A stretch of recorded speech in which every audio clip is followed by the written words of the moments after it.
रेबी इश्क और इंतकाम संजोग से बनी संगिनी सीजन 2 एपिसोड नंबर 18। अब तक आपने पढ़ा। समृद्धि को व्योम ने साफ शब्दों में कह सुनाया था। समृद्धि समझ चुकी थी कि अब चाहे वो तलाक दे या ना दे पर व्योम उसके साथ नहीं रहेगा। लेकिन समृद्धि भी इतनी जल्दी हार मानने वालों में से नहीं थी। खैर, इस कहानी में क्या ट्विस्ट आता है ये तो आने वाले भागों में पता चलेगा। फिलहाल देखते हैं कि आखिर कहानी में अनंत की जिंदगी में क्या तूफान आता है। अब आगे। समृद्धि गुस्से से उबल रही थी। उसे समझ नहीं आ रहा था कि वो कैसे व्योम को समझाए, पर उसे व्योम की बातों से इतना पता चल गया था कि व्योम किसी कीमत पर अपने परिवार के खिलाफ नहीं जाने वाला। इसलिए वो यही चाह रही थी कि शताक्षी को वो इस तरीके से मैनिपुलेट करे कि शताक्षी खुद घर छोड़कर चली जाए। पर शायद उसे अंदाज़ा भी नहीं था कि उसकी ये सोच उसकी शादीशुदा ज़िंदगी को किस तरीके से बदलने वाली है। खैर, मेहमान आ चुके थे। कल से शादी की सभी रस्में शुरू थी, इसलिए राठौर परिवार सभी लोग अपने अपने कमरों में जाकर सो चुके थे। अगले दिन शादी की रस्में शुरू हुई। सबसे पहले गणेश पूजा और हल्दी की रस्म। गणेश पूजा होते ही दूसरी तरफ खुराना मेंशन में भी पूजा शुरू हो चुकी थी। साथ ही में हल्दी की रस्म हो जाने के बाद रुद्राक्ष की लगी हल्दी श्रीजा को लेकर कुछ लोग अपने साथ लेकर रजावत मेंशन आ चुके थे। वहीं जहां सभी का राठौर परिवार ने अच्छे से वेलकम किया। श्रीजा के साथ रिया भी आई थी। रिया, जिसकी नज़रें अनंत को ढूंढ रही थी, अपने सामने अनंत को खड़ा देख उसकी आंखों में चमक आ गई। हालांकि उसकी माँ ने कहा था कि शायद ही वो अनंत को पसंद आए, इसलिए उसका एक ही मकसद होना चाहिए कि वो किसी भी ताकतवर परिवार के साथ अपना रिश्ता कायम करे और शादी करे। लेकिन रिया तो अनंत को देखकर उसके प्यार में पड़ चुकी थी। उसे किसी भी कीमत पर अनंत चाहिए था। लेकिन अनंत ने उसको एक नज़र भी भाव नहीं दिया, बल्कि अनंत की नज़रें तो श्रीजा पर जा टिकी थी। ये देखकर रिया को बहुत गुस्सा आया। खैर, वो वहां से गुस्सा दिखा नहीं सकती थी, इसलिए जानबूझकर अनंत के करीब जाने की कोशिश करने लगी। वहीं सभी लोग बहुत खुश थे। हल्दी देने के बाद श्रीजा और बाकी सब लोग जाने की तैयारी करने लगे। तभी रिया बोली, एक्सक्यूज़ मी आंटी, मुझे वॉशरूम जाना है, आप बता देंगी कि मैं कहाँ जाऊँ? तभी रूहिका बोली, हाँ बेटा, मैं बताती हूँ। सांची बेटा, एक काम करोगी? सांची बोली, हाँ मासी जी, मैं रिया को लेकर चलती हूँ, आप चिंता मत करिए, आप यहाँ पर सब काम देखिए। आराध्या, जो कि रात को ही शशांक के साथ अपने ज़रूरी काम करके आ चुकी थी, वो भी रूहिका के साथ कामों में लगी हुई थी। वहीं रूहिका के मम्मी पापा दोनों ही बाकी मेहमानों को देख रहे थे। सभी लोग कामों में व्यस्त थे, इसलिए रिया के चेहरे पर एक कुटिल मुस्कान आई हुई थी। शायद उसका प्लान कुछ और ही था, जिसके बारे में कोई नहीं जानता था। तभी सांची उसे वॉशरूम के दरवाजे पर छोड़ते हुए बोली। सांची बोली, रिया, वैसे तो मेरा कमरा ऊपर है, पर शायद गेस्ट रूम में गेस्ट है, इसलिए तुम एक काम करो, तुम अनंत भाई के रूम में चले जाओ। उनका रूम नीचे ही है और अभी वो यहाँ है भी नहीं, तो तुम्हें दिक्कत भी नहीं होगी। जैसे ही रिया ने ये सुना तो उसे ऐसा लगा जैसे उसकी मुँह मांगी मुराद पूरी हो गई हो। वो मुस्कुराते हुए अनंत के कमरे में चली गई, पर वहाँ जाकर उसे एक ऐसा शौक लगा जो शायद ही उसे अनस्टेबल करने वाला था। उसने देखा कि बाथरूम से निकलते ही अनंत कमरे में आ चुका है। जैसे ही रिया ने अनंत को देखा तो उसे खुशी भी हुई और साथ में उसे शौक भी लगा। लेकिन अभी जो शौक उसे लगने वाला था, वो शौक शायद रिया की ज़िंदगी का सबसे बड़ा शौक होने वाला था। अपने सामने अनंत को देखकर रिया को गलतफहमी हो चुकी थी, क्योंकि जब रिया ने अनंत से रूहिका के सामने यह कहा कि वो वॉशरूम जाना चाहती है, तो उस समय पहले ही अनंत वहाँ मौजूद था। लेकिन जब सबके जाने के बाद रिया की नज़रें अनंत को ढूंढ रही थी, पर अनंत तो उसे कहीं नज़र ही नहीं आया, इसलिए वो अनंत को ढूंढने के लिए वॉशरूम का बहाना करने लगी।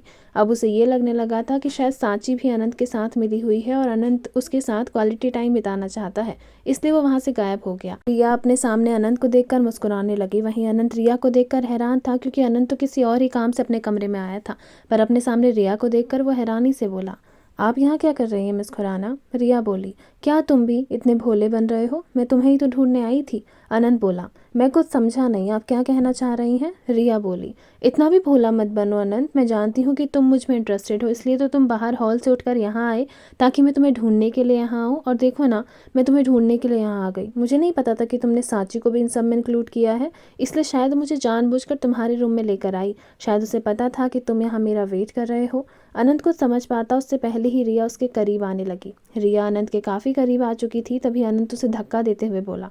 अनंत बोला, स्टॉप इट मिस, क्या कर रही हो तुम ये? और तुम्हें किसने कहा कि मैं तुम में इंटरेस्टेड हूँ? देखो, जैसा तुम सोच रही हो ऐसा कुछ नहीं है। रिया बोली, मैं सब समझती हूँ, तुम अभी मुझे ये सब जताना चाह रहे हो कि तुम मुझ में इंटरेस्टेड नहीं हो, जबकि सच तो ये है कि तुम मुझ में सच में इंटरेस्टेड हो और कहीं किसी को पता ना चल जाए, इसलिए ऐसा बिहेव कर रहे हो। लिसन अनंत, किसी को कुछ नहीं पता चलेगा। यू नो वॉट, मुझे तुम पसंद हो और अगर मैं भी तुम्हें पसंद हूँ तो हमारे बीच काफ़ी कुछ हो सकता है।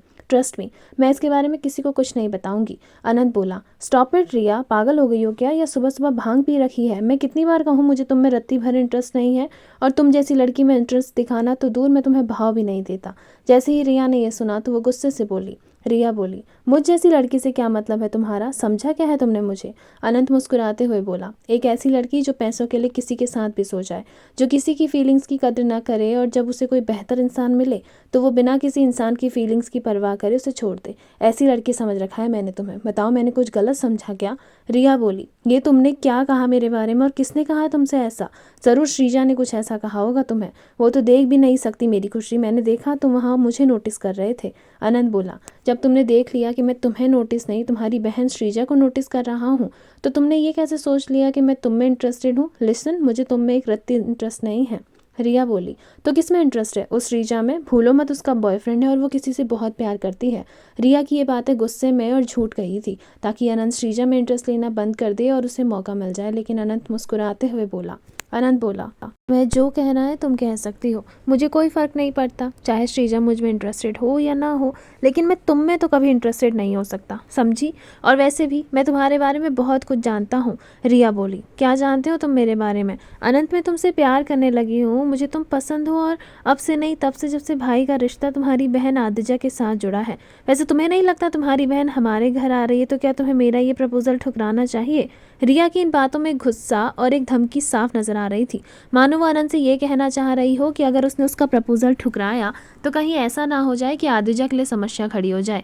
अनंत बोला, आदिजा के लिए चिंता करने की तुम्हें कोई ज़रूरत नहीं है। मैं तुम्हें और तुम्हारी माँ और तुम्हारे पूरे परिवार को अच्छे से जानता हूँ। तुम्हारी खुराना मेंशन में क्या अहमियत है ये भी अच्छे से पता है। इसलिए तुम अगर मुझे ये धमकी दे रही हो कि तुम मेरी बहन को परेशान करोगी तो ये तुम्हारी गलतफहमी है, क्योंकि रुद्राक्ष पर हमें खुद से ज़्यादा भरोसा है। रुद्राक्ष तुम्हें किस तरीके से ट्रीट करता है हमें ये पता है, इसलिए दोबारा अगर तुमने आदिजा का नाम लेकर मुझे ब्लैकमेल करने की कोशिश की तो मुझसे बुरा कोई नहीं होगा। तुम जा सकती हो यहाँ से। रिया बोली, ये तुम अच्छा नहीं कर रहे हो अनंत, मेरा प्रपोजल ठुकरा रहे हो, जानते भी हो रिया खुराना का प्रपोजल ठुकराने का मतलब क्या होता है? अनंत बोला, बहुत अच्छे से जानता हूँ कि रिया खुराना एक खुदगर्ज लड़की है जिसने अभी 6 महीने पहले एक लड़के को इस तरीके से मेंटली टॉर्चर किया कि वो लड़का सुसाइड करने की कोशिश करने लगा। जैसे ही रिया ने यह सुना तो वह हैरानी से अनंत को देखने लगी, मानो ये सोच रही हो कि अनंत को इस बारे में कैसे पता चला। अनंत उसके चेहरे पर यह घबराहट देखकर मुस्कुरा उठा और बोला, अनंत बोला, क्या हुआ? हैरान होना कि मुझे ये सब बातें कैसे पता? आशुतोष वर्मा, यही नाम था ना उस लड़के का? रिया बोली, तुम आशुतोष वर्मा को कैसे जानते हो? जब रिया ने अनंत से ये कहा कि वो आशुतोष वर्मा के बारे में कैसे जानता है तो अनंत के चेहरे पर एक अलग सी मुस्कान थी। वो रिया की ओर देखते हुए बोला, अनंत बोला, आशुतोष वर्मा मेरे काफ़ी खास दोस्त विशाल वर्मा का छोटा भाई है, और उसी से मुझे आशुतोष के बारे में पता चला था, और मुझे तुम्हारे बारे में भी पता चला कि कैसे तुमने आशुतोष को एक झूठे रिलेशनशिप में शादी की उम्मीद दिखाई, उससे झूठा प्यार का नाटक किया, और फिर जब तुम्हें कोई उम्मीद ज़्यादा मिला तो तुमने उसकी फीलिंग्स की परवाह ना करते हुए उसे छोड़ दिया। तुम्हें क्या लगा था रिया खुराना कि तुम्हारे बारे में किसी को कुछ नहीं पता? तुम्हारे बारे में मैंने उसी दिन सारी खान तलाशी ले ली थी। मुझे सब कुछ पता चल गया था कि तुम कैसी लड़की हो, तुम्हारा बैकग्राउंड कैसा है, सब कुछ। मैं आदिजा की शादी रुद्राक्ष से नहीं करने देता अगर वो तुम्हारा सगा भाई होता तो, क्योंकि जब बहन ऐसी हो सकती है तो भाई पर भरोसा करना मेरे खून में तो बिल्कुल भी नहीं है। और जब मुझे रुद्राक्ष की सच्चाई पता चली तो मुझे यकीन हो गया कि शायद तुमने ये सब कुछ अपनी माँ से सीखा है, जैसे तुम्हारी माँ ने रुद्राक्ष के परिवार को बर्बाद करने के लिए उसके पिता का सहारा लिया था। अब तुम लोग भी बर्बाद करने के लिए तुम भी यही करती हो। आजकल तुम्हारा अफेयर खन्ना इंडस्ट्री के मालिक विकी खन्ना के साथ चल रहा है ना? जैसे ही रिया ने यह सुना तो यह सुनकर तो वो और ज़्यादा हैरान हो गई और हैरानी से बोली, रिया बोली, ये सब क्या बोल रहे हो तुम? ऐसा कुछ नहीं है, मैं तुम्हें सब बताती हूँ। अनंत बोला, रहने दो, मत बताओ, मुझे सब कुछ पता है क्योंकि तुमने विकी खन्ना के लिए ही तो आशुतोष को छोड़ा था। पर एक बात बताओ, क्या विकी खन्ना तुमसे प्यार करता है? तो क्या वो तुमसे शादी करेगा? रिया बोली, ऑफकोर्स करेगा मुझसे शादी, वो मुझसे प्यार करता है आखिर। तभी अनंत बोला, अच्छा वो तुमसे प्यार करता है? अगर वो प्यार करता ना तो अपनी बीवी के साथ इस समय वैकेशन पर नहीं गया होता, और सिर्फ बीवी के साथ ही नहीं, अपने बच्चों के साथ भी। तुमने एक ऐसे इंसान को डेट किया है जो इंसान पहले से शादीशुदा है, और ना सिर्फ शादीशुदा बल्कि 2 बच्चों का बाप भी है। तुम्हें क्या लगता है विकी खन्ना, जिसे खुद की रेपुटेशन इतनी प्यारी है, वो तुम्हारे लिए अपने अच्छे खासे परिवार को दांव पर लगा देगा? जानती हो, विकी खन्ना की वाइफ राणा परिवार से बिलोंग करती है, और राणा परिवार ने विकी खन्ना को स्टैब्लिश होने में काफ़ी हेल्प करी है। विकी खन्ना कभी भी अपनी बीवी को डाइवोर्स देकर तुमसे शादी नहीं करेगा, इसलिए अब तुम यहाँ आकर मेरे पीछे डोरे डाल रही हो। सीरियसली रिया, तुम्हें लगता है कि मैं तुम में इंटरेस्टेड हूँगा और तुम जैसी लड़की पर? नो वे। तुमने मेरा अभी वो रूप देखा ही कहाँ है जिसे देखकर तुम दोबारा मेरे आसपास भी ना हो, इसलिए बेहतर होगा कि मुझसे और मेरे परिवार से दूर रहो। मुझे जो लड़की पसंद आएगी ना, तुम उसके पैरों की धूल बराबर भी नहीं होगी। रिया गुस्से से अपनी बेइज्जती सुनकर उबल चुकी थी। वो गुस्से से अनंत की ओर देखते हुए बोली। रिया बोली, देखती हूँ तुम्हें कौन लड़की पसंद आती है। वैसे तो मुझे नाम पता है उस लड़की का, लेकिन ध्यान रहे अनंत, मैं उसे कभी भी तुम्हारी नहीं होने दूंगी। जैसे ही अनंत ने ये सुना तो वो गुस्से से रिया को देखने लगा।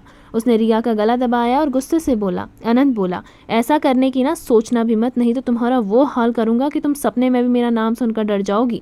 मुझे श्रीजा पसंद है, समझी तुम? और खबरदार जो मेरे और श्रीजा के बीच में आई, नहीं तो तुम्हारी ये पोल पट्टी और जो तुम्हारा सीक्रेट अफेयर है ना, जो तुम विक्की खन्ना के साथ चला रही हो, पूरी दुनिया के सामने आने में 2 सेकंड नहीं लगेंगे। अगर चाहती हो तुम्हारी इज्जत बनी रहे तो बेहतर होगा कि मुझसे और श्रीजा से दूर रहो, समझी? इतना कहकर अनंत ने रिया को धक्का दे दिया, जिससे रिया जमीन पर गिर पड़ी और अनंत वहां से सीधे कमरे से बाहर निकल गया। वहीं कमरे के बाहर सांची भी मौजूद थी। जब उसने देखा अनंत को कमरे से बाहर आता तो वो हैरानी से अनंत को देखने लगी। सांची को समझ नहीं आ रहा था कि वो अनंत से क्या बोले, क्योंकि उसे तो यही लग रहा था कि अनंत कमरे में नहीं है। अब उसे अनंत से डर लगने लगा था, क्योंकि वो जानती थी कि अनंत को किसी भी इंसान का उसके कमरे में आना पसंद नहीं, सिवाय घर वालों को छोड़कर। इसलिए सांची डरी हुई थी। अनंत को अपने सामने देखकर सांची हैरानी से देखने लगी और थोड़ा डरते हुए बोली, अनंत भाई, आप कमरे के अंदर थे? मुझे लगा बाहर हो, इसलिए मैंने। इतना कहकर सांची चुप हो गई तो उसे चुप होता देख अनंत बोला, कोई बात नहीं, हो जाती है कभी गलतफहमी, पर ध्यान रहे ये लड़की दोबारा मेरे कमरे में नहीं आनी चाहिए। सांची बोली, सॉरी अनंत भाई, मुझे सचमुच नहीं पता था कि आप कमरे में हो, वरना मैं रिया को अपने कमरे में ले जाती। वो क्या है ना, मेरे कमरे में शायद मेरी फ्रेंड्स तैयार हो रही हैं, इसलिए मैं उसे आपके कमरे में लेकर गई। बाकी गेस्ट रूम भी फुलफिल थे, इसलिए मैंने सोचा आपका रूम नज़दीक है और रिया को अर्जेंट जाना था, इसलिए सॉरी भाई। अनंत बोला, कोई बात नहीं सांची, तुम सॉरी क्यों बोल रही हो, तुम्हारी गलती थोड़ी ना है। अच्छा ठीक है, हमारी गेस्ट है रिया, हमारी बहन आदिजा के ससुराल वाले हमारे स्पेशल गेस्ट हुए, इसलिए उनकी स्पेशल खातिरदारी करना तो हमारा फ़र्ज़ है। इतना कहकर अनंत वहाँ से चला गया। वहीं सांची कमरे में आई तो उसने देखा रिया कमरे में खड़ी है। सांची रिया के पास आई और बोली, सांची बोली, रिया क्या हुआ तुम्हें, सब ठीक तो है ना? रिया बोली, हाँ सब ठीक है, तुमने बताया नहीं कि तुम्हारा भाई भी यहीं था। सांची बोली, मुझे नहीं पता था कि भाई यहाँ है, मुझे तो लगा वो बाहर कहीं गए हैं, इसलिए तो तुम्हें उनके रूम में लेकर आई। सॉरी मेरी मिस्टेक है, पर भाई ने तुमसे कुछ कहा तो नहीं ना? देखो मैं जानती हूँ भाई ने पक्का तुम्हें डांटा होगा, पर क्या है ना, भाई को पसंद नहीं उनके रूम में कोई स्ट्रेंजर आए, पर अगर भाई ने तुमसे कुछ कहा है तो उसके लिए मैं तुम्हें सॉरी बोलती हूँ। रिया बोली, कोई बात नहीं सांची, वैसे तुम बताओ, तुम तो इस फैमिली की लगती भी नहीं हो, तुम यहाँ क्या कर रही हो? सांची मुस्कुराते हुए बोली, किसने कहा कि मैं इस फैमिली की नहीं हूँ? मेरी मम्मा और मेरे पापा रुद्र चाचू और काशी चाचा के दोस्त हैं, बेस्ट फ्रेंड, इसलिए वो लोग हमें अपनी फैमिली का एक पार्ट मानते हैं। इसलिए तो जब से माँ और पापा मुंबई से राजस्थान किसी काम के लिए आते हैं तो हम यहीं रुकते हैं। रिया बोली, अच्छा तो तुम मुंबई रहती हो? सांची बोली, हाँ, मम्मी का डांस स्टूडियो और पापा बिजनेसमैन हैं। रिया बोली, और तुम क्या करती हो? सांची बोली, मैं एक डांसर हूँ, माँ के साथ उनकी डांस स्टूडियो में डांस टीचर भी हूँ और काफ़ी सारे स्टेज परफॉर्मेंस भी करती हूँ। रिया बोली, तो क्या तुम्हारी फैमिली में सिर्फ तीन ही लोग हैं, तुम, तुम्हारे मम्मी पापा? सांची बोली, नहीं हम 4 लोग हैं, मैं, भाई, मम्मी, पापा। रिया बोली, तो तुम्हारा भाई भी है? सांची बोली, हाँ भाई भी हैं, भाई की पढ़ाई अभी कुछ समय पहले ही पूरी हुई है, वो पापा के साथ कंपनी में बिजनेस की बारीकियों को सीखने पर लगे हुए हैं। आप बताओ आप क्या करती हो? रिया बोली, मैं एक मॉडल हूँ और भाई बिजनेसमैन है, मम्मी हाउसवाइफ है और पापा बिजनेसमैन। सांची हालांकि रिया के परिवार में जानती थी, लेकिन वो काफ़ी डीपली नहीं जानती थी, पर जब रिया ने उसके परिवार के बारे में पूछा तो सांची ने सोचा कि वो भी रिया के परिवार वालों के बारे में जान ले।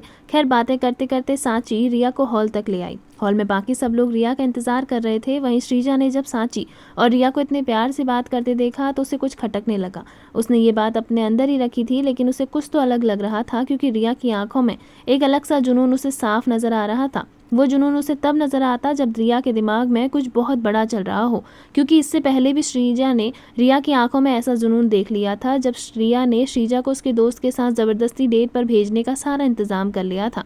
लेकिन सही टाइम पर रुद्राक्ष ने आकर सारा खेल पलट दिया। तब जाकर श्रीजा को ये पता चला कि रिया भी अपनी माँ की तरह है, वो कभी भी उसका भला नहीं सोच सकती। उस दिन के बाद श्रीजा हमेशा के लिए रिया से दूर रहने लगी। वो रिया से उतनी बातें करती जितना ज़रूरी होता, इसलिए श्रीजा दोबारा रिया की आंखों में वो जुनून और चेहरे पर खुशी देखकर घबरा रही थी। उसे लग गया था कि ज़रूर कुछ ना कुछ तो गड़बड़ होने वाली है। वो कुछ समझती उससे पहले ही रिया वहाँ पर आ गई। सभी लोग जाने की तैयारी कर रहे थे। श्रीजा ने घर वालों से आज्ञा ली और वहाँ से जाने को हुई कि तभी रिया ने सांची की ओर देखते हुए कहा। रिया बोली, सांची क्या तुम मुझे अपना नंबर दोगी? तुम बहुत अच्छी लड़की हो। सांची भी मुस्कुराते हुए बोली, ऑफ कोर्स दूंगी, लाइए मैं अपना फ़ोन दीजिए, मैं नंबर सेव कर देती हूँ।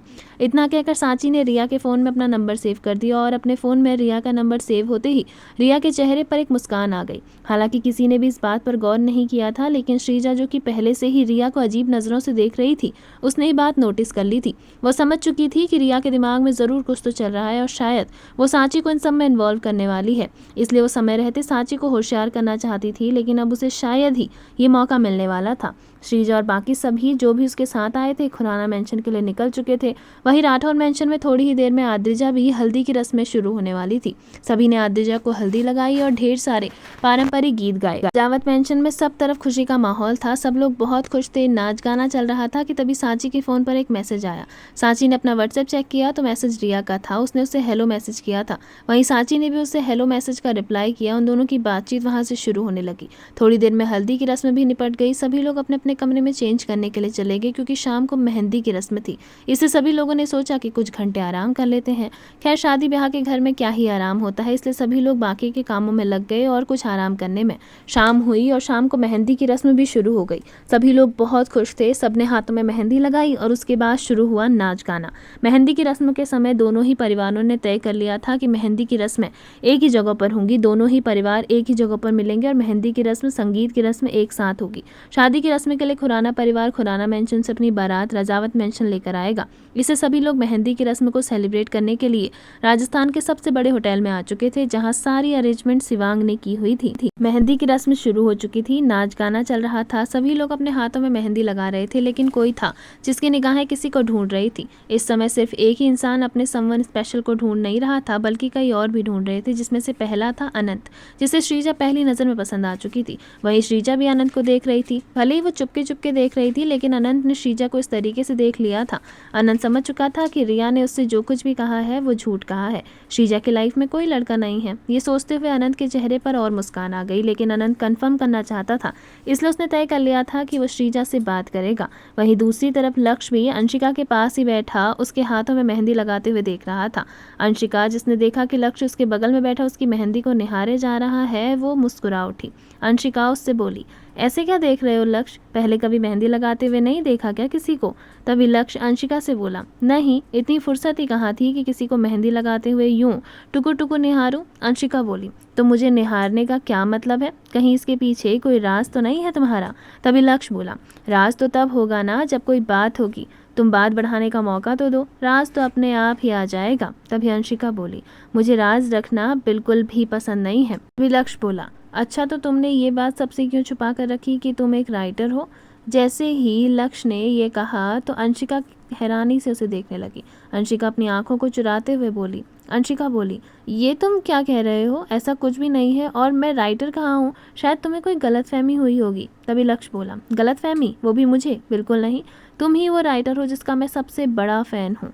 जैसे ही अंशिका ने ये सुना वो प्यार से लक्ष्य को देखने लगी। अंशिका बोली, तुम्हें कैसे पता? क्या सबूत है तुम्हारे पास? लक्ष्य बोला, सबूत ये है कि तुम ही वो राइटर हो। अगर नहीं होती तो तुम्हारे चेहरे पर ये मुस्कान और चेहरे पर जो घबराहट आ रही है ना, ये नहीं आती। और तुम्हारी हरकतों से साफ पता चल रहा है कि तुम ही वो राइटर हो जिसे मैं इतने टाइम से ढूंढ रहा हूँ। अंशिका बोली, सचमुच? तो कब से ढूंढ रहे हो? लक्ष्य बोला, जब से तुम्हारी पहली नोवेल पढ़ी। तुमने अब तक 4 नोवेल लिखी हैं। जानती हो मुझे चारों इतनी पसंद है कि मैं उन नोवेल्स को ना जाने कितनी बार पढ़ चुका हूँ, फिर भी ऐसा लगता है जैसे पहली बार पढ़ रहा हूँ। अंशिका बोली, सचमुच तुम्हें मेरी राइटिंग इतनी पसंद है? लक्ष्य बोला, राइटिंग से ज़्यादा तो मुझे राइटर पसंद है। जैसे ही अंशिका ने ये सुना तो उसके चेहरे पर शर्म से लालिमा आ गई। वो मुस्कुराते हुए लक्ष्य को देख रही थी, लक्ष्य भी मुस्कुरा रहा था। खैर इन दोनों की केमिस्ट्री को कोई और भी देख रहा था। जिसने लक्ष्य और अंशिका को देखा था वो कोई और नहीं बल्कि ऐश्वर्या थी, जो कि अपने हाथों में मेहंदी लगाकर बस बैठी थी। उसकी निगाहें लक्ष्य और अंशिका पर पड़ी तो वो मुस्कुराते हुए उन दोनों को देखने लगी। तभी उसके कंधे पर किसी ने हाथ रखा। उसने अपने पीछे मुड़कर देखा तो सामने आराध्या खड़ी थी, जो कि मुस्कुराते हुए ऐश्वर्या को देख रही थी। तभी ऐश्वर्या हड़बड़ाते हुए बोली, आराध्या तुम, क्या हुआ? आराध्या बोली, क्या देख रही हो ऐसे? ऐश्वर्या बोली, कुछ नहीं, कुछ भी तो नहीं देख रही हो आराध्या। आराध्या बोली, अच्छा वो क्या है ना झूठ। ऐश्वर्या तुम्हारे मुंह पर सूट नहीं करता है, मुझे पता है तुम क्या देख रही हो। ऐश्वर्या बोली, अच्छा इसका मतलब तुम भी वही देख रही हो जो मैं देख रही थी। आराध्या हंसते हुए बोली, हाँ हाँ मैं भी वही देख रही थी, केमिस्ट्री तो अच्छी है। ऐश्वर्या बोली, पर ये दोनों कुछ ज्यादा ही छोटे नहीं है अभी। आराध्या बोली, सचमुच तुम्हें ये छोटे लगते हैं? जानती हो इस उम्र में मुझे शशांक पर पहले क्रश आया था, लेकिन हम दोनों की काफ़ी लड़ाई हुई थी, इसलिए मैंने उसे क्रश को एक तरफा ही रखा। फिर तकरार से शुरू हुई मोहब्बत का क्या ही कहना। ऐश्वर्या सुनकर हंसते हुए बोली, बस बस आराध्या, समझ गई मैं, मुझे तो ये केमिस्ट्री सचमुच बहुत अच्छी लग रही है। आराध्या तपाक से बोली, तो कब लेकर आऊँ फिर बारात? ये सुनकर ऐश्वर्या बोली, अरे तुम तो बड़ी फास्ट हो। आराध्या बोली, जब इतनी प्यारी बहू मिलने वाली हो तो देर किस बात की? तो अभी लेकर आ जाऊं? तुम कहो तो आद्रिजा के मंडप में एक साथ एक और मंडप बनवा देते हैं। ऐश्वर्या बोली, अरे नहीं नहीं, इतनी भी क्या जल्दी है, अभी तो दोनों की केमिस्ट्री शुरू हुई है, थोड़ा बॉन्ड्स क्रिएट होने दो, स्ट्रांग होने दो, फिर आराम से करेंगे शादी। आराध्या बोली, ठीक है, तब तक हम भी इंजॉय करते हैं इन्हें अनदेखा करके कि हमें कुछ नहीं पता। तभी ऐश्वर्या बोली, हाँ हाँ, तुम्हें क्या लगता है अगर इन्हें बता दिया तो ये सब कुछ पता चल गया तो ये हमारे सामने खुल्लम खुल्ला करेंगे? देखो तो शर्म भी नहीं है दोनों को कि पूरा परिवार यहाँ पर है और ये दोनों अपने में मग्न है। ऐश्वर्या बोली, ठीक ही है, जब लगेगा कि हमें इन्वॉल्व होना चाहिए तो हो जाएंगे। आराध्या बोली, ठीक है, तुम आद्रिजा को देखो, वो तुम्हें बुला रही है। ऐश्वर्या बोली, आद्रिजा मुझे क्यों बुला रही है? ऐश्वर्या बोली, वो शायद जो तुमने उसे ज्वेलरी दी थी ना, उसके लिए कुछ काम था उसे, वो बुला रही है तुम्हें। ऐश्वर्या बोली, ठीक है, मैं जाती हूँ, तुम यहाँ पर नजर रखना। इतना कहकर ऐश्वर्या मुस्कुराते हुए वहाँ से चली गई। वहीं आराध्या के चेहरे पर भी मुस्कान थी। वो अपने सामने दो लव बर्ड्स को देखकर मुस्कुरा रही थी। वहीं इन सबसे बेखबर लक्ष्य और अंशिका के चेहरे पर मुस्कान थी। दोनों ही एक दूसरे से काफ़ी सारी बातचीत कर रहे थे और एक दूसरे के साथ दोनों ने अपना नंबर भी एक्सचेंज कर लिया था। खैर, जब अंशिका के हाथों की मेहंदी पूरी तरीके से लग गई तो लक्ष्य उसके पास स्पेशली खाना लेकर आया। उसने अपने हाथों से अंशिका को खाना खिलाया। अंशिका को यूँ खाना खिलाता देख पूरा परिवार हैरानी से लक्ष्य को देख रहा था, क्योंकि लक्ष्य जिसे लड़कियों के पास जाने में शर्म आती थी या यूँ कहो उसे पसंद नहीं था कि कोई भी उसके पास आए, वो सामने से किसी लड़की को खाना खिला रहा है। ये देखकर तो सबकी हैरानी की कोई सीमा ना रही। सभी समझ चुके थे कि लक्ष्य के लिए अंशिका क्या मैटर करती है। वहीं जब अद्विक ने अंशिका और लक्ष्य को देखा तो उसे खुशी हुई, लेकिन ये सोचकर कि लक्ष्य सांची का भाई है, वो सांची को गुस्से से घूरने लगा। वहीं सांची ने जब अद्विक को यूं गुस्से में देखा तो वो समझ गई कि शायद अद्विक को अंशिका और लक्ष्य की करीबी पसंद नहीं आ रही। अब उसे डर लगने लगा था कि उसका भाई, जिसे शायद अंशिका पसंद आ चुकी है, कहीं अद्विक के गुस्से का शिकार ना हो जाए। कहीं ऐसा ना हो जाए कि इन दोनों की लव स्टोरी में अद्विक विलन बने। खैर, अद्विक गुस्सा सांची को दिखा रहा था, क्योंकि वो जानता था कि सांची अपने भाई से बहुत प्यार करती है और अब उसके बदले की शुरुआत भी होने वाली है, क्योंकि बदला लेना अद्विक कभी नहीं भूलता। उसने तय कर लिया था कि वो सांची को इतना गिल्ट में डाल देगा और इतना डरा देगा कि सांची को ये लगने लगेगा कि उसकी वजह से कहीं अद्विक उसके भाई की खुशियों को ग्रहण ना लगा दे। अद्विक के बारे में सोच सोच कर सांची अपने कमरे से इधर उधर टहल रही थी। आज किसी भी रस्म में उसका मन नहीं लग रहा था और लगी भी कैसे, उसे अंदाजा हो चुका था कि कुछ न कुछ तो गड़बड़ होने वाली है। खैर, वो कुछ समझ पाती उससे पहले ही, जिसकी उम्मीद उसे नहीं थी, ऐसा कुछ हुआ। वो अपने कमरे में इधर उधर घूम रही थी कि तभी दरवाजे पर दस्तक हुई। उसने जब दरवाजे की तरफ देखा तो सामने अद्विक गुस्से से लाल आंखें किए उसी को घूर रहा था। अद्विक को वो कुछ कहती उससे पहले ही अद्विक ने दरवाजा बंद किया। वो लंबे कदमों से बढ़ते हुए उसकी तरफ आया और सांची ने अपने सामने अद्विक को देखा तो वो बोली, तुम यहाँ क्या कर रहे हो, वो भी इस वक्त? अद्विक बोला, वो तो मुझे तुमसे पूछना चाहिए कि तुम्हारा भाई मेरी बहन के करीब जाने की कोशिश क्यों कर रहा है। सांची बोली, देखो अद्विक, मुझे नहीं पता, हो सकता है भाई को अंशिका पसंद आ गई हो और अंशिका को भाई, तो तुम विलन क्यों बन रहे हो बीच में? जब घर वालों को कोई दिक्कत नहीं है तो तुम्हें दिक्कत नहीं होनी चाहिए। और क्या पता उन दोनों के बीच में कुछ ना हो, पॉसिबिलिटीज तो कुछ भी हो सकती है, इसलिए अपने दिमाग के घोड़े दौड़ाना बंद करो। अद्विक गुस्से से सांची की बाजू को पकड़ते हुए उसे अपनी तरफ खींच कर करीब लाते हुए बोला। अद्विक बोला, मैं जो सोच रहा हूँ वो सही सोच रहा हूँ। वैसे भी तुम तो खुश होगी ये सोचकर कि मेरी बहन तुम्हारे भाई को पसंद करती है।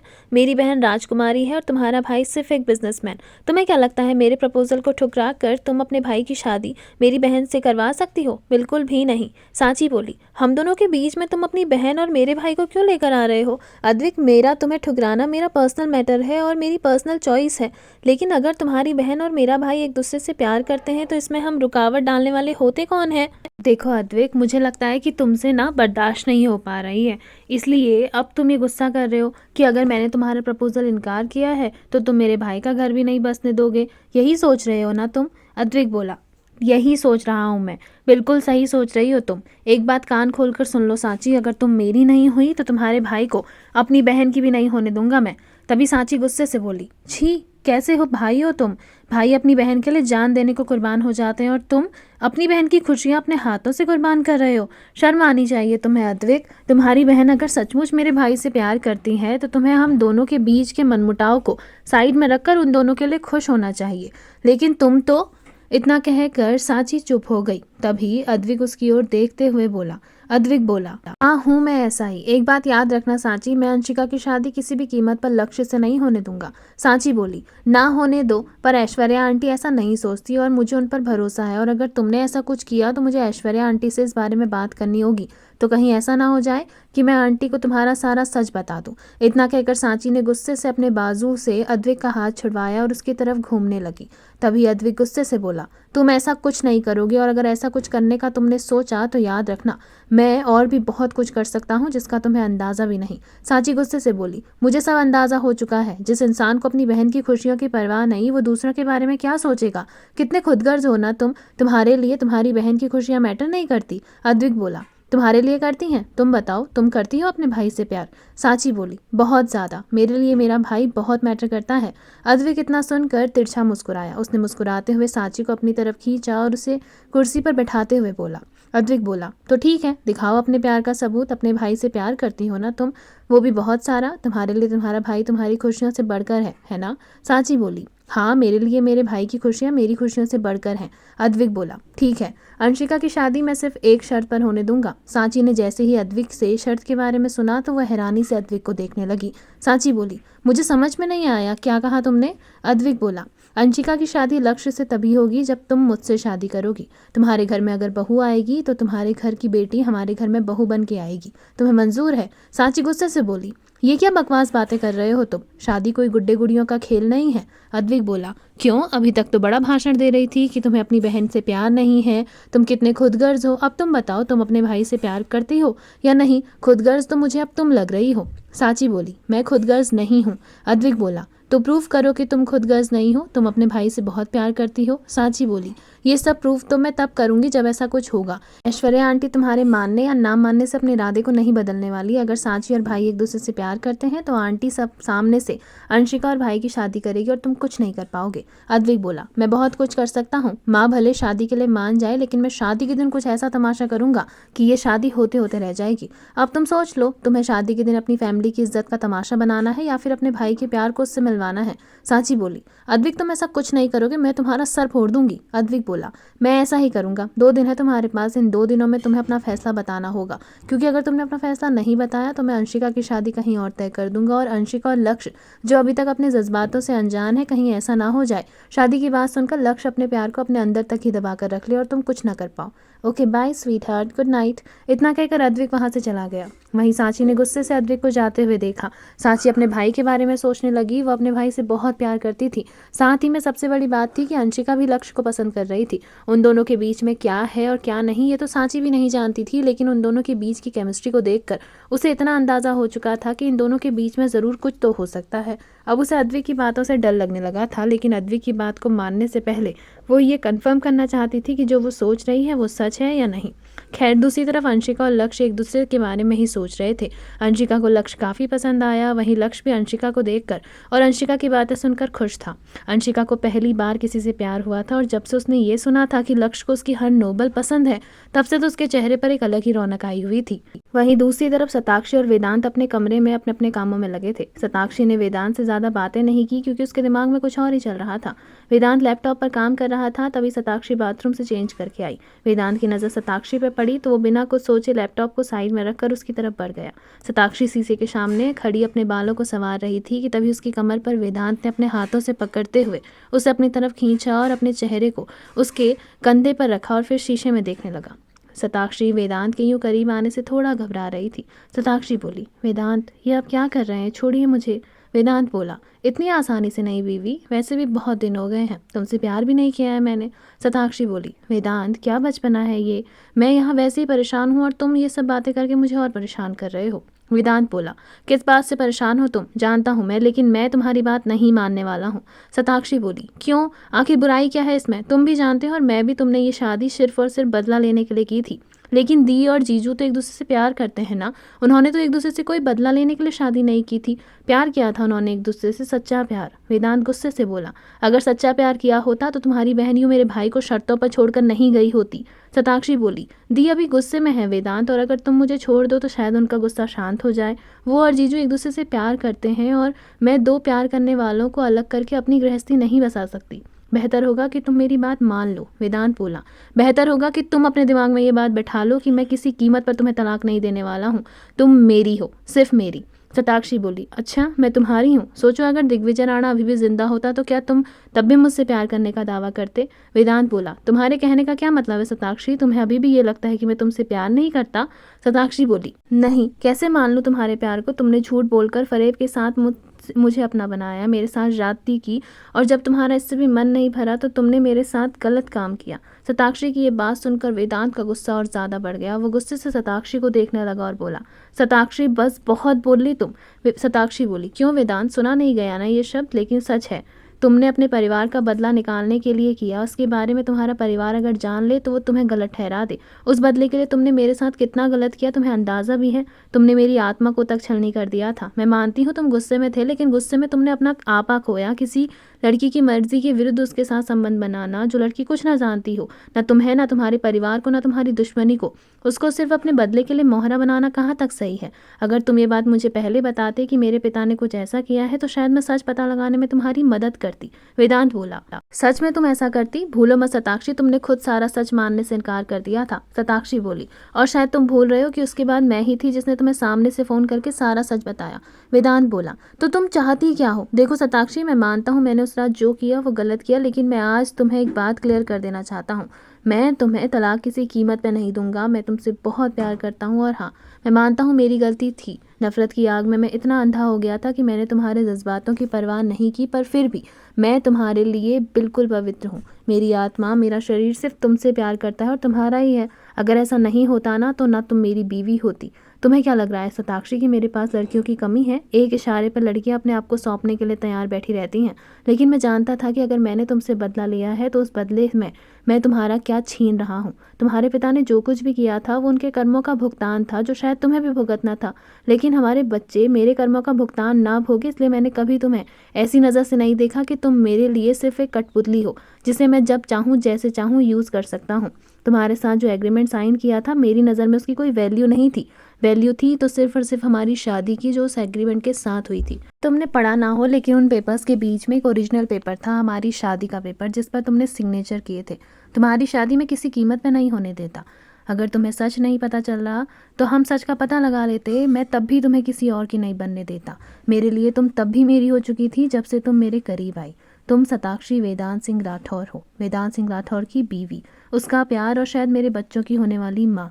अब इधर आओ। इतना कहकर वेदांत ने शताक्षी को अपने करीब किया। शताक्षी वेदांत को कुछ कहती उससे पहले ही वेदांत ने शताक्षी के होंठों पर अपने होंठों को लगा दिया।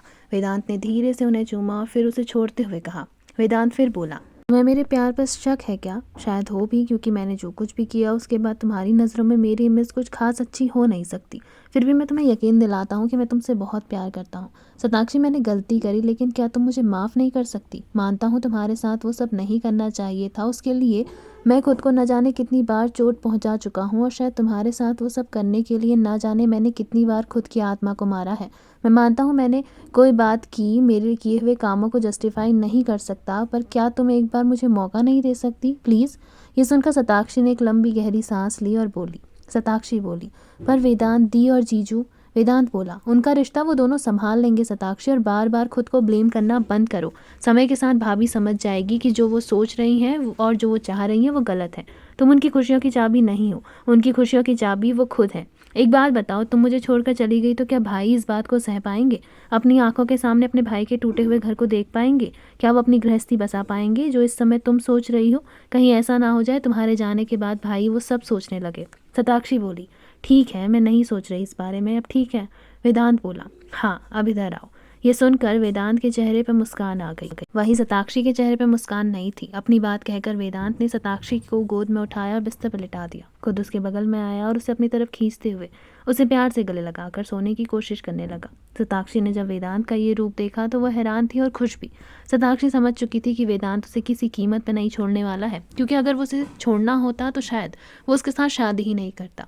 वो तो सिर्फ उसकी दुश्मन की बेटी थी जिसके साथ उसने बदला निकालने के लिए चाहे जो कुछ भी क्यों ना किया हो, पर वो शादी तो नहीं करता। अगर वो उसके लिए ज़रूरी नहीं होती तो वो उसके साथ शादी जितने पवित्र बंधन में नहीं बनता। उसका यूज़ करके उसे छोड़कर कब का जा चुका होता। पर जैसे ही वो अपने और वेदांत के सुखद भविष्य के बारे में सोचती तभी उसे समृद्धि की याद आ जाती। समृद्धि की आंखों से निकलते आंसू उसकी दी हुई बद्दुआ कि वो वेदांत के साथ कभी खुश नहीं रहेगी उसे डरा देती। उसे डर लगने लगता कि कहीं समृद्धि की कही बातें सच ना हो जाएं। ऐसा परिवार जिसके लिए उसे इतना प्यार मिला, उसके पिता की करनी के बावजूद भी उसके परिवार वालों ने उसे सिर्फ सताक्षी के रूप में अपनाया, ना कि एक दुश्मन की बेटी के तौर पर। उसे इतना अपनापन दिया, मान सम्मान दिया, घर की बहू का दर्जा दिया, कहीं वो इस परिवार की खुशियों को नजर न लगाते। खैर, सताक्षी ने एक लंबी गहरी सांस ली और फिर वेदांत को पकड़ लिया और ऐसे सीने से लगा लिया मानो शायद वो उसे कभी ना छोड़ना चाहती हो। वेदांत भी आधी नींद में था। वो सताक्षी को ऐसे पकड़े हुए मुस्कुराने लगा। उसने सताक्षी के माथे पर आंखें बंद करके चूमा और फिर उसे प्यार से सुलाने लगा। सताक्षी जो कि वेदांत के साथ गहरी नींद में जा चुकी थी, तो वहीं दूसरी तरफ समृद्धि जिसकी आंखों से नींद कोसों दूर थी। सिर्फ समृद्धि ही नहीं बल्कि व्योम भी, उसकी आंखों से नींद गायब थी। समृद्धि किसी कीमत पर खुद की बात को मनवाने के लिए हार नहीं मान रही थी, लेकिन व्योम ने भी साबित कर दिया था कि वो किसी कीमत पर उसकी इस बेतुकी शर्त को बिल्कुल नहीं मानेगा। आज उसने ऐसी शर्त की है, कल को ना जाने कोई और शर्त कर ले, और एक बार वह उसकी ऐसी शर्त को मानकर भविष्य के लिए कोई भी एग्जाम्पल खड़ा नहीं करना चाहता था। रात बीत गई थी पर कई बातें थी जिनका सुलझना भी बाकी था। खैर, आज शादी के दिन काफी कुछ होने वाला था। घर में सुबह से ही चहल पहल बनी हुई थी। शाम को बारात ने भी नियत समय पर अपने घर के लिए प्रस्थान करना था। सभी के लिए ये पल खुशनुमा प्यार भरा रहने वाला था। आदिजा की लगभग सारी तैयारी हो चुकी थी, तो वहीं दूसरी तरफ घर वालों ने भी शादी की सारी तैयारी कर दी थी। अब सबको इंतजार था तो रात के बारात का। दिन भर मेहमानों की आवभगत और बाकी के कामों को लगकर सभी लोगों ने थोड़ा बहुत आराम किया। शाम को सभी लोग तैयार होने के लिए कमरे में चले गए। वहीं खुराना मेंशन से भी बारात निकल चुकी थी राठौर होटल्स की तरफ। शादी राठौर परिवार के सबसे बड़े होटल में होनी थी। लाल रंग के जोड़े में आदिजा दुल्हन के रूप में तैयार बैठी बस इंतजार कर रही थी अपने दूल्हे के आने का, और बाकी सब लोग भी तैयार हो चुके थे। सताक्षी ने आज पेस्टल ब्लू कलर की ड्रेस पहनी हुई थी, तो वहीं समृद्धि ने पिंक कलर का लहंगा, सांची ने वाइन कलर और अंशिका ने ब्लू कलर का लहंगा पहना हुआ था।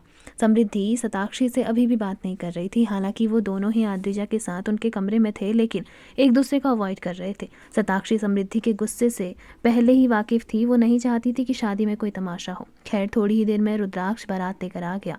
सभी लोग बहुत खुश थे। बारात ढोल नगाड़े और गाजे बाजे के साथ अंदर आई तो रूहिका और शिवांग ने रुद्राक्ष की आरती उतार के उसका स्वागत किया और सभी बारातियों को अंदर आने के लिए कहा और रुद्राक्ष को मंडप में जाकर बैठा दिया गया। लगभग थोड़ी देर बाद पंडित जी ने रुद्राक्ष की पूजा अर्चना करने के बाद दुल्हन को मंडप में बुलाने के लिए कहा, तो रूहिका ने कमरे में आदिजा को बुलवाने के लिए बुलावा भिजवा दिया। लगभग 10 से 15 मिनट बाद आदिजा घूंघट ओढ़े सीढ़ियों से चलते नीचे हॉल में मंडप की तरफ आई। उसके अगल बगल में सताक्षी और समृद्धि थे और उन दोनों के ठीक पीछे सांची और अंशिका। जैसे ही वेदांत ने सताक्षी को देखा तो वो तो उसे देखता ही रह गया। वहीं व्योम की नजरें भी समृद्धि पर टिकी हुई थी। खैर, समृद्धि ने भी व्योम को देखा तो उसकी निगाहें व्योम पर टिक गई। तो वहीं अंशिका और लक्ष्य भी एक दूसरे को निहार रहे थे। अद्विक की निगाहें भी सांची पर थीं। जब सांची ने अद्विक को देखा तो गुस्से से सांची ने उसकी तरफ से अपनी निगाहें फेर ली। वो उसे अपना गुस्सा दिखा रही थी, लेकिन कोई और भी था जिसकी निगाहें सांची पर टिक चुकी थी। वो कोई और नहीं बल्कि रुद्राक्ष का भाई अभय था, जिसकी निगाहें सांची पर जा टिकी थी। लेकिन उसको देखकर साफ पता चल रहा था कि उसके इरादे सांची के प्रति कुछ खास ठीक नहीं है। थोड़ी देर में आदिजा मंडप पर आकर बैठ गई। पंडित जी ने उन दोनों को जयमाला की रस्म कराई और फिर दोनों को ही मंडप में बैठने के लिए कहा।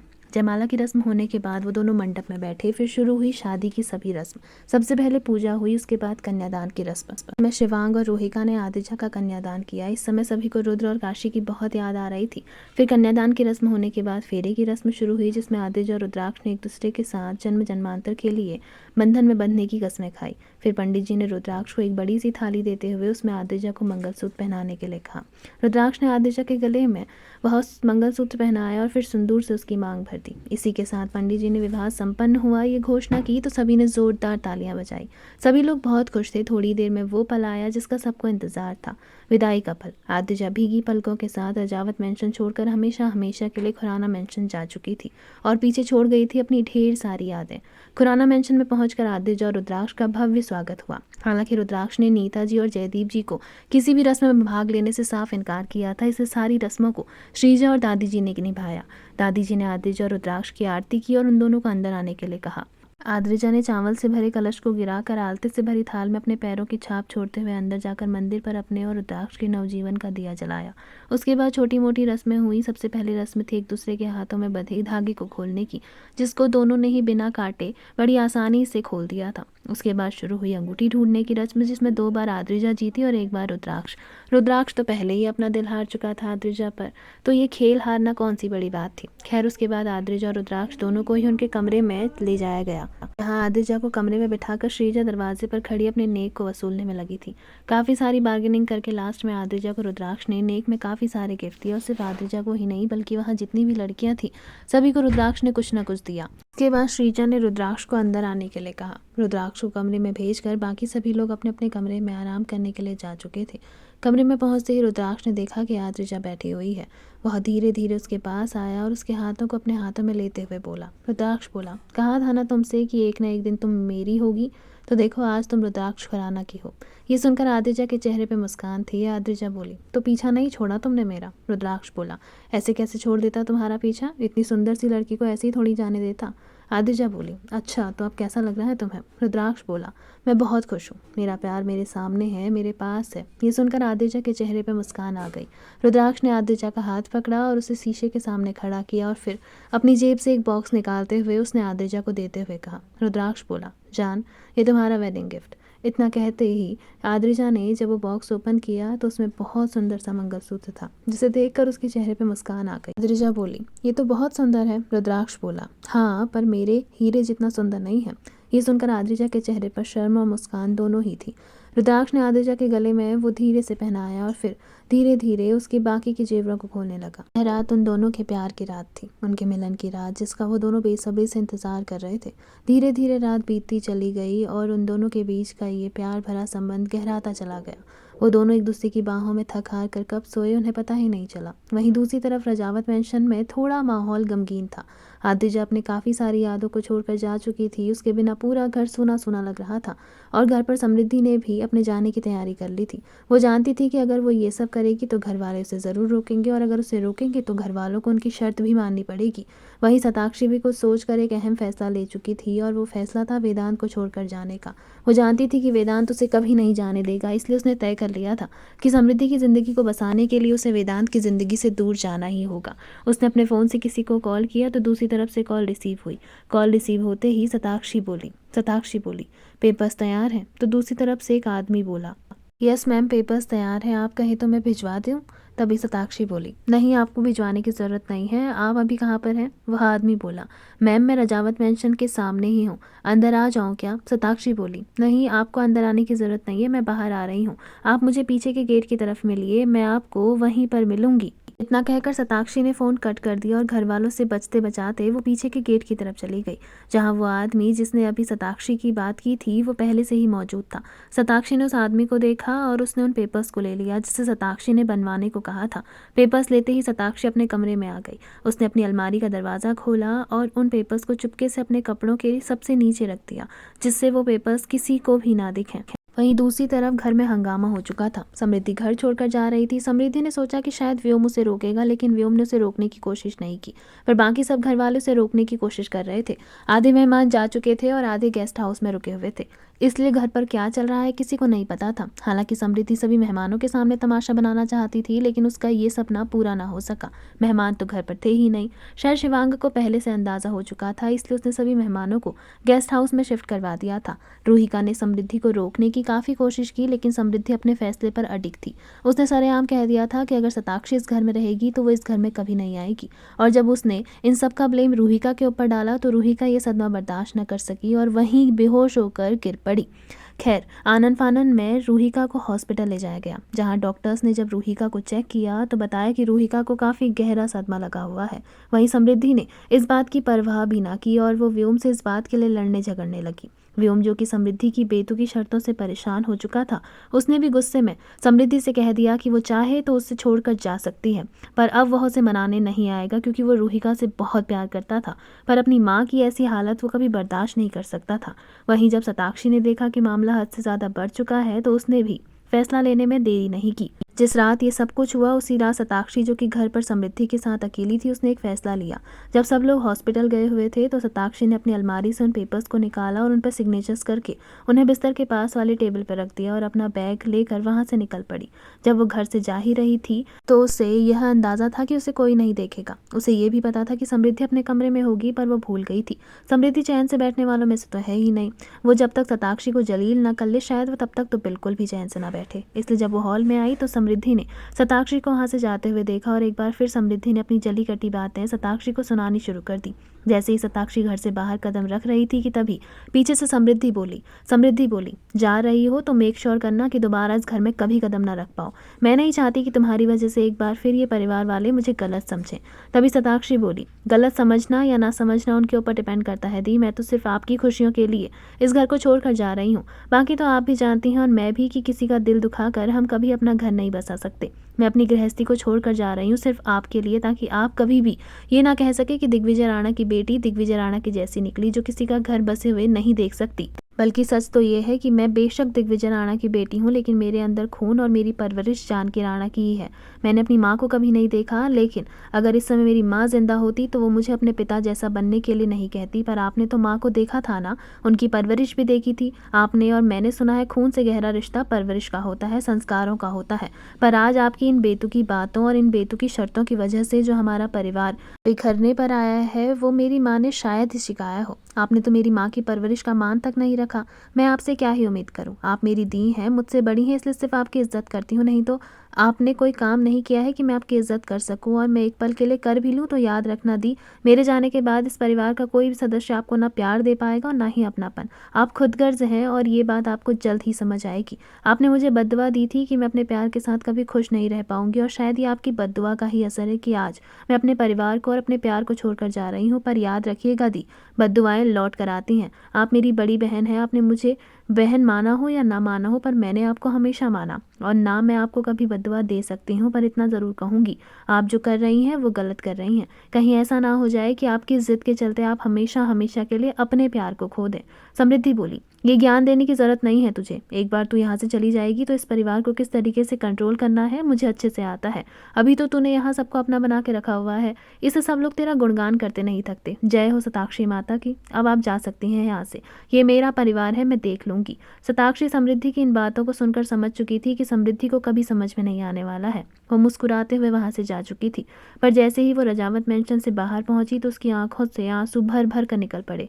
वो घर वालों से घर लौटने से पहले ही शहर से दूर जाना चाहती थी, जिसकी तैयारी शायद उसने पहले से ही करके रखी हुई थी। वह जानती थी कि वेदांत को जैसे ही ये पता चलेगा वो उसे ढूंढने के लिए ज़रूर हाथ पैर मारेगा। इसलिए सताक्षी ने जयपुर से अपनी टिकट मुंबई की करवाई और अपनी जगह पर किसी और को मुंबई के लिए रवाना कर दिया और खुद बाय रोड जयपुर निकल पड़ी। बिना ये सोचे समझे कि वो कहाँ जाएगी, वो एक अनजानी राह पर निकल पड़ी थी। कुछ ही घंटों में उसने राजस्थान बॉर्डर पार कर लिया था। वहाँ से वो एक ऐसे रास्ते पर निकल पड़ी थी जिसकी ना उसे मंजिल पता थी और ना ही रास्ता।